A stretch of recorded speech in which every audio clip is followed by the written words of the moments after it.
This video will deal with global business. A global industry can be defined as an industry in which firms must compete in all world markets for that product in order to survive.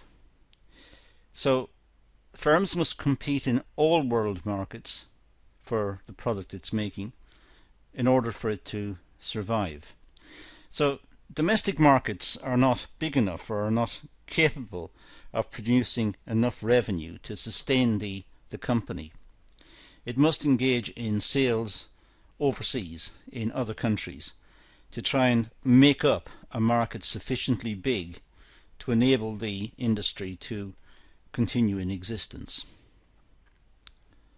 An industry in which a firm's competitive advantage depends on economies of scale and economies of scope gained across markets.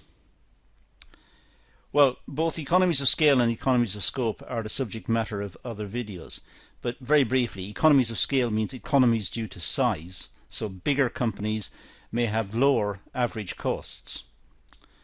That may come about because they're able to get advantages from bulk buying and advantageous borrowing terms from banks by virtue of their size. They're able to employ specialist workers and specialist machinery and so on. So their size gives them advantages. And the ideas of economies of scope would be their ability to perform certain functions and their capacity to meet challenges and deal with them. So globalized industry arises because sometimes companies are forced into looking for new markets overseas in order for them to sustain themselves, make enough revenue to continue. But also they may look for markets and the extension of markets because it will generate economies of scale and economies of scope, which will enable them to cut their costs and become more competitive. Global markets are international markets where products are largely standardized. It's generally the case that a company produces a product in one market, it becomes, let's say, successful, and therefore it is introduced, because of its success, it's introduced in other markets in the expectation that it will be equally successful. So global industry is trying to standardize across countries, between markets in other countries. So we have similar products for sale in different countries. And some people say that that's introducing a type of homogeneity into the economies of different countries. Economies are starting to look and feel the same. They're starting to have the same products and the same approach to marketing and so on. So it's as if global markets are impacting on culture, on the way people live, on city designs and so on. So it's becoming a more globalized world. According to Michael Porter, a famous writer, Porter's 5 Forces, that crops up in many of the other videos, according to Michael Porter, industries are either multi-domestic or global. So we have a dichotomous relationship here. It's either multi-domestic or global. Global industries, well, competition is global for a start. The same firms compete with each other everywhere. So in one country we may have several companies competing for the customer's attention and for the customer's income, for sales in that economy. But you have the same set of firms, the same set of companies fighting it out in other countries as well, trying to get the custom in the other countries. So it's competition which is in the domestic market, but the same competition will exist in other markets because of the globalized nature of competition.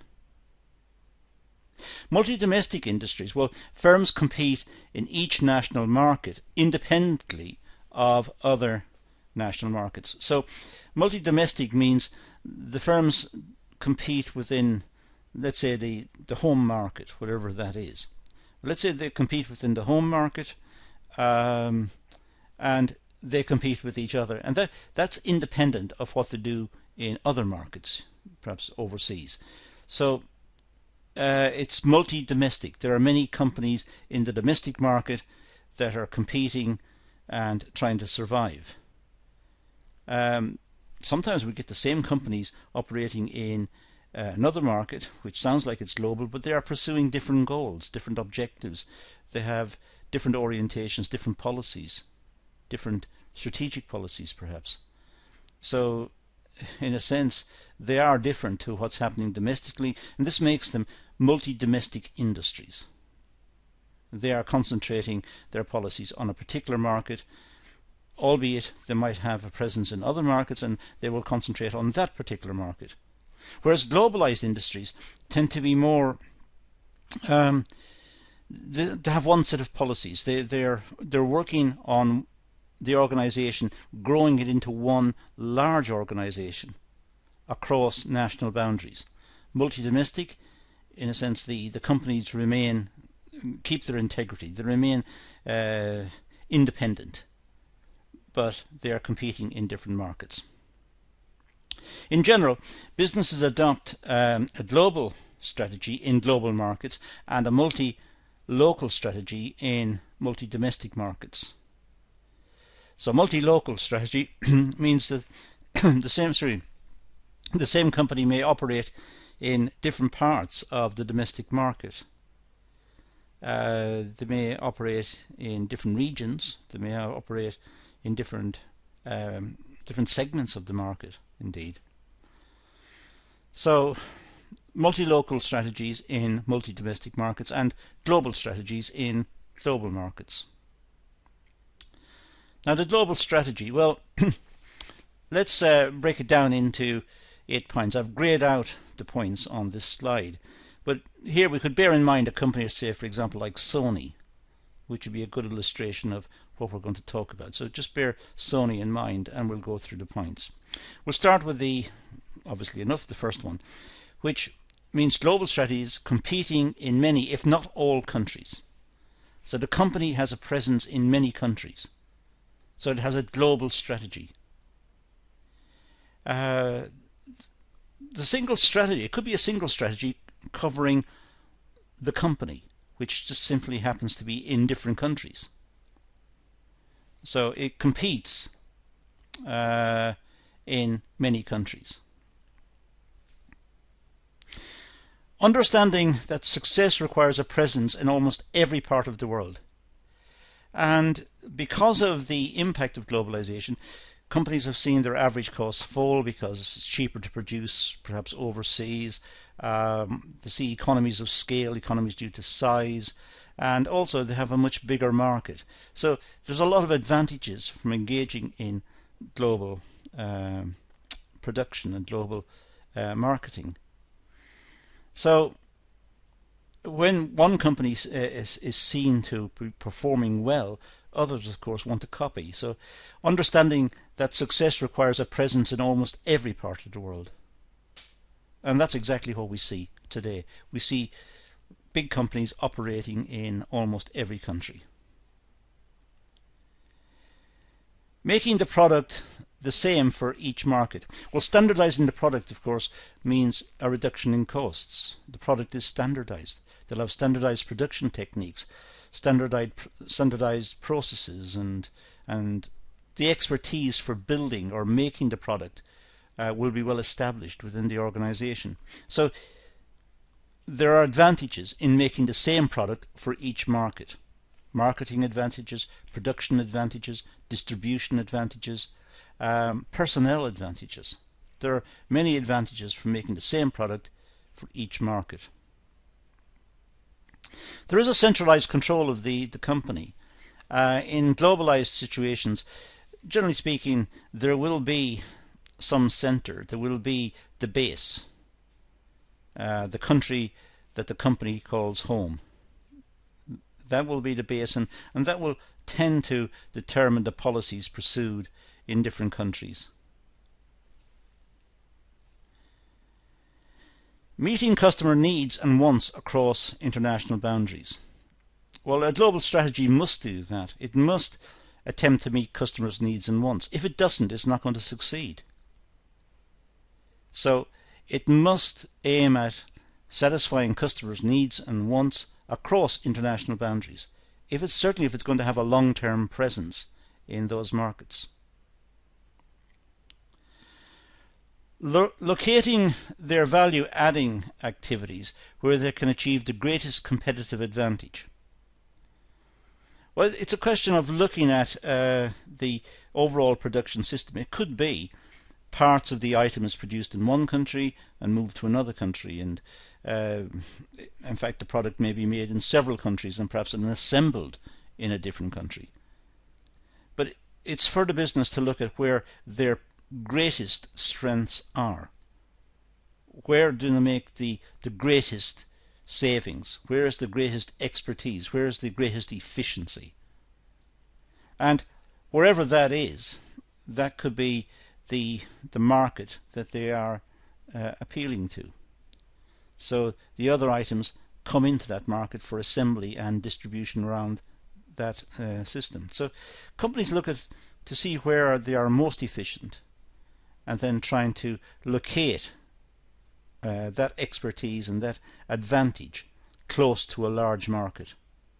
And that will give them, of course, a greater opportunity to achieve competitive advantage, to outcompete the rest. Integrating and coordinating activities across borders. The global strategy must enable this to happen. It must be the case that the company is able to help companies in branches, if you like, in other countries. It must be able to come to their rescue if they need it, or it must be able to supply expertise, or if there's an innovation, to spread the innovation to that other company. And so there must be integration and coordination of activities. It must work as one organization to be efficient. A global strategy is effective when differences between countries are small and competition is global. It may have the advantages of economies of scale.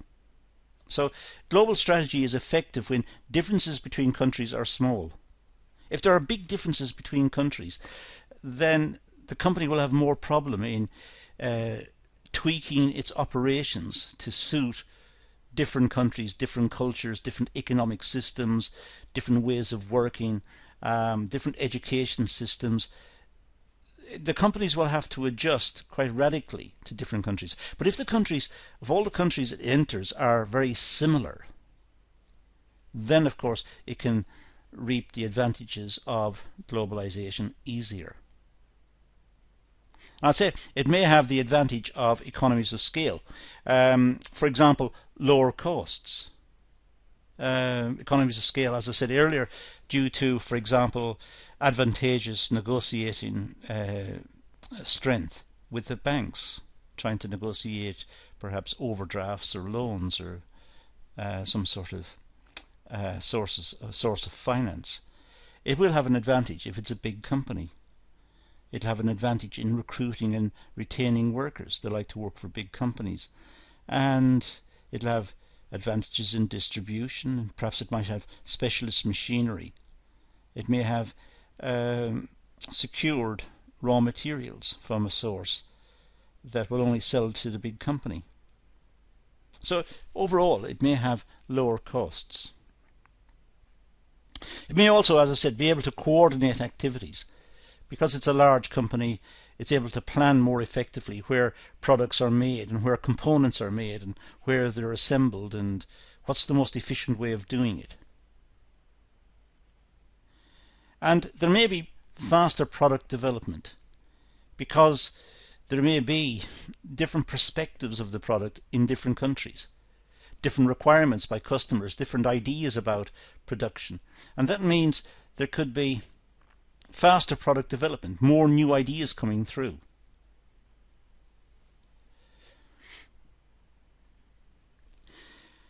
However, global strategies and the whole process of globalization has met with some criticism from some people, from sociologists perhaps, or from politicians, or just travellers and observers, that globalization in terms of production and the business and economic side of the development of globalized work and globalized trading has led to some sort of standardization across the world.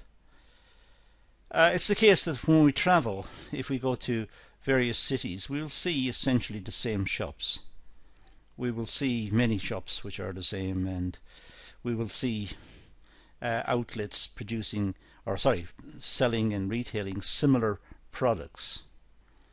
So there is a growing standardization across the world, and many people regret this. They think we're losing something. We're losing the diversity we had before, and the world was a more interesting place.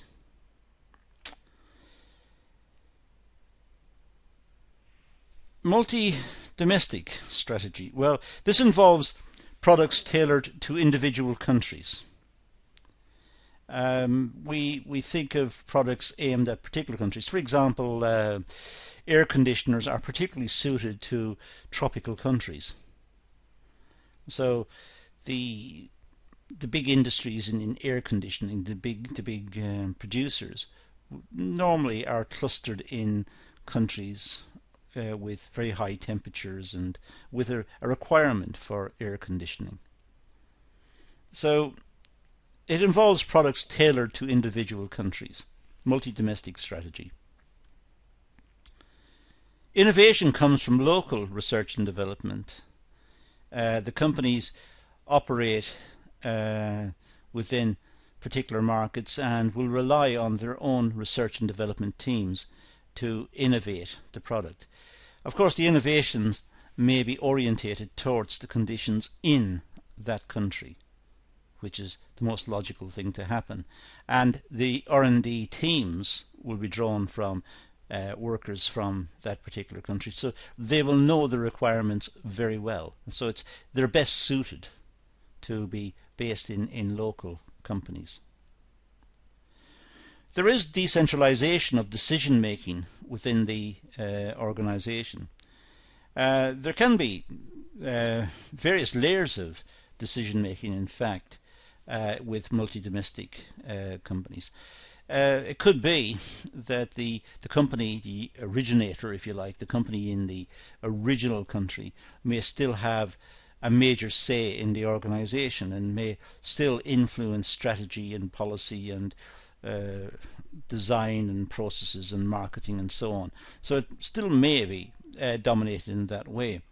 However, it could also be the case that it's got a greater degree of autonomy, but there is decentralization of decision making within the organization to reflect the types of expertise and the types of products and directions in which the company should be traveling, should be moving. And this leads to various layers of decentralization which may occur within these companies. Generally speaking, decentralization leads to local sourcing.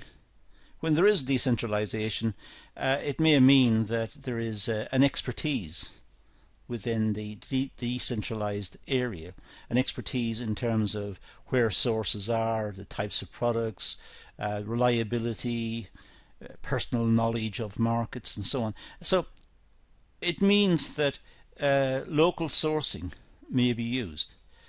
Of course, that can be a good thing because it's politically good. It's building up the power base of the company within that society.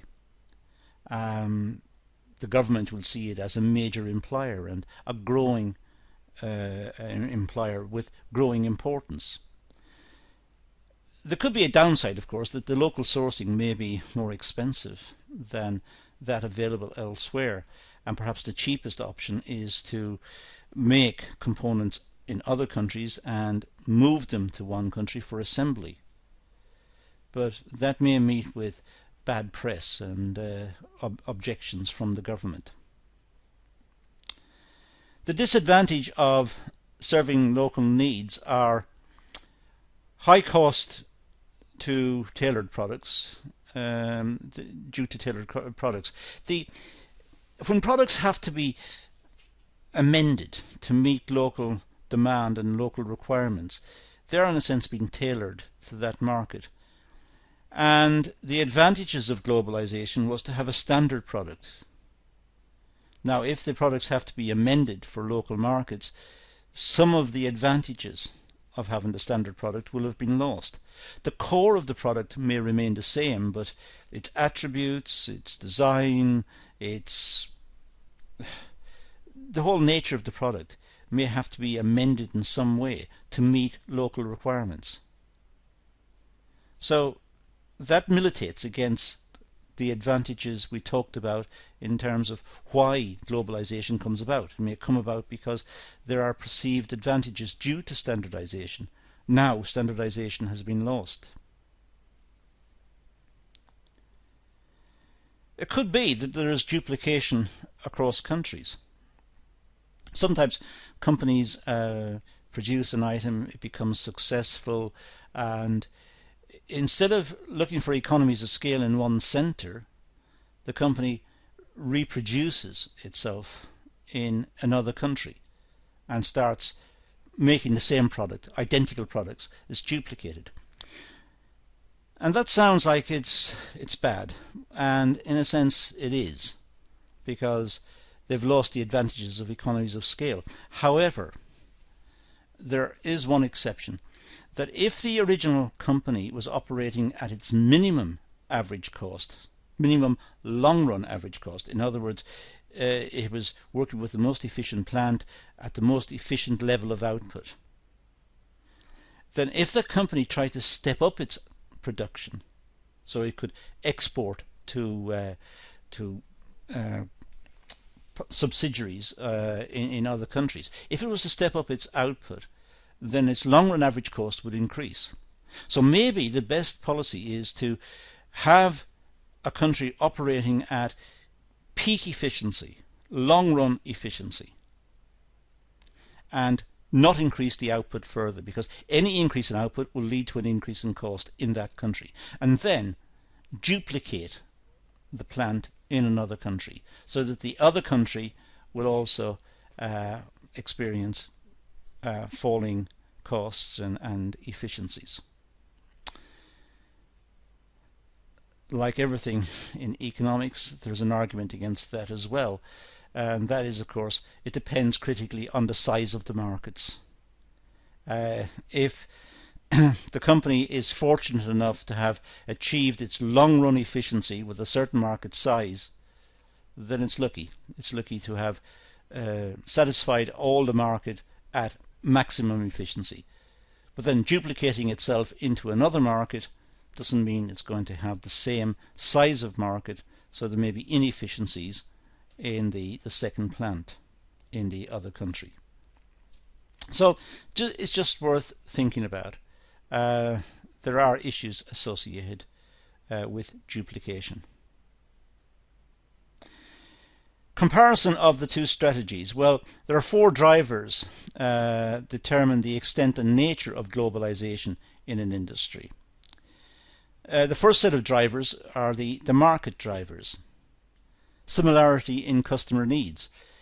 Clearly, if the customers don't like the products, perhaps from one country the products are very popular, but in another country they're not liked, then there is no opportunity for producing overseas.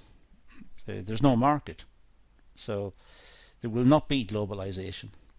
So the most fundamental market driver is that the customer needs must be similar between production centers, between countries.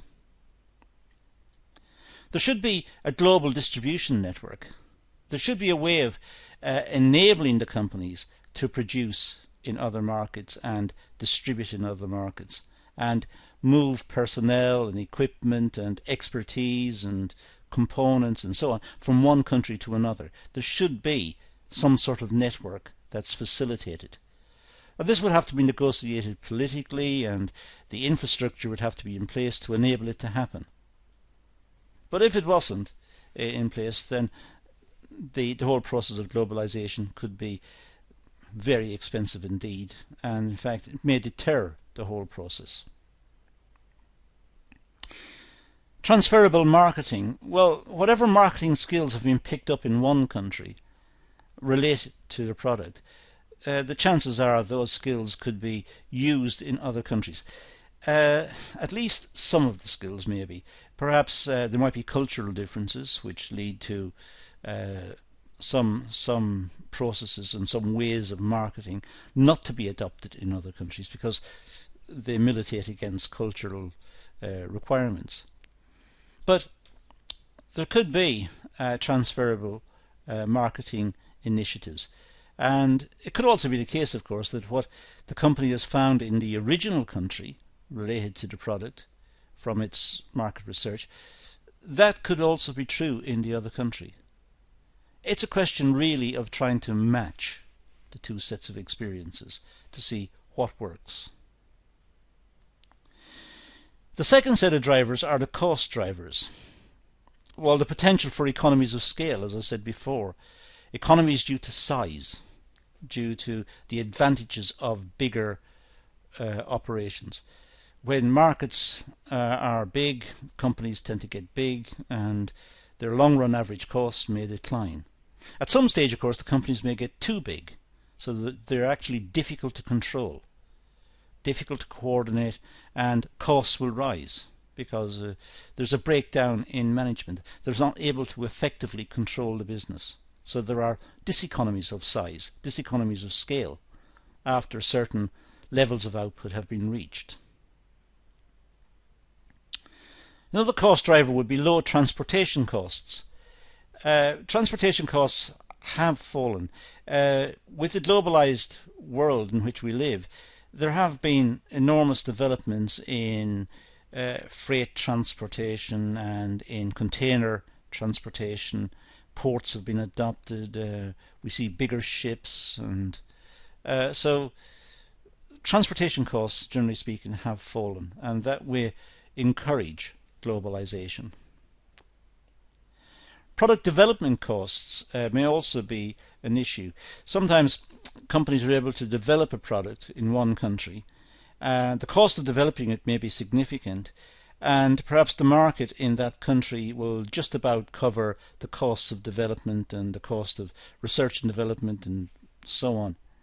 But if the product can then be planted into another country and sold effectively there, then of course the product development cost has already been covered. So it's selling more units and covering the product development cost by more units being sold. Economies of scope. Well, I mentioned right at the outset, this is a topic that really needs to be looked at in a separate video, but for the moment, companies need to have the capacity to be able to develop effective working practices and connect these working practices into some sort of coherent production system. And that means across national boundaries there may be issues associated with being able to plant good working techniques from one place to the next. But if the company can do it, then they've got the scope to grow, the scope to achieve greater market penetration and greater involvement in markets within that country. So it's a question of having the ability to exploit whatever opportunities there are. A topic that needs to be looked at more fully in a full video. Government drivers, that's the third type. Trade policies and market liberalisation. Governments need to liberalise markets if they're going to engage in globalised practices and allow their companies to become globalised. So they must be able to have liberal markets, for example.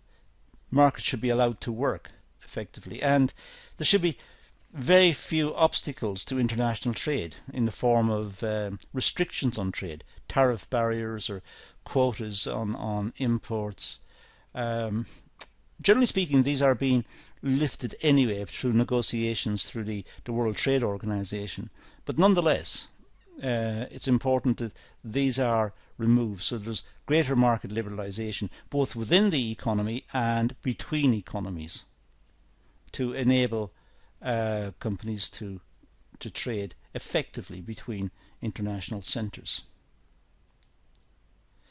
Compatible technical standards and common marketing regulations.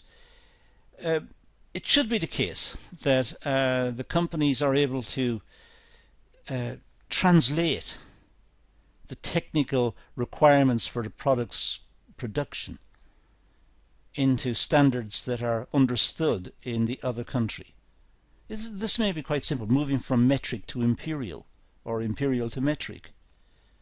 But it may also be particular requirements for the production of a certain item, that it's produced in a certain way, and the technical standards required for the production of it need to be set out and understood and essentially performed in the same way in the two centres. Because the domestic one, the one where that is doing the globalizing, in that centre they have worked out best practice. So it's exporting best practice in terms of technical standards and how to produce the item. There may also be common marketing regulations for the product. There may be greater understanding of the marketing requirements for the product, and these could be made known to the other country so that they are not starting from scratch. They're not learning from the start. They are building on the experiences of the other organization. Privatization is also a good indicator of the way governments think about the market economy. If the government is nationalizing railways or nationalizing coal production or steel production or whatever it is, it sends a signal that other countries may do the same. And if other countries do it, then that's the end of globalization. The investors are not going to put large sums of money into another country in the form of investment expenditure if they fear that the government in that country will nationalize their investments, because they will get nothing back. So they are looking to governments to have policies of privatization. In other words, flagging up that they're not just interested in the market, but they want to move the state back and advance the market. There are also competitive drivers. Domestic competition may force globalization. It could be the case that companies face fierce competition domestically, and in order to survive they have to go overseas to see if they can sell overseas to enable them to continue in existence. So these are some of the issues associated with global business that are worth bearing in mind. It's important that you go back over the notes, make your own, and make a list of points for and against and so on, and do some research, do some reading on the topic as well, and pad out your notes accordingly. But that's all we're going to deal with in this talk, so we're going to leave it at that and say thank you for watching.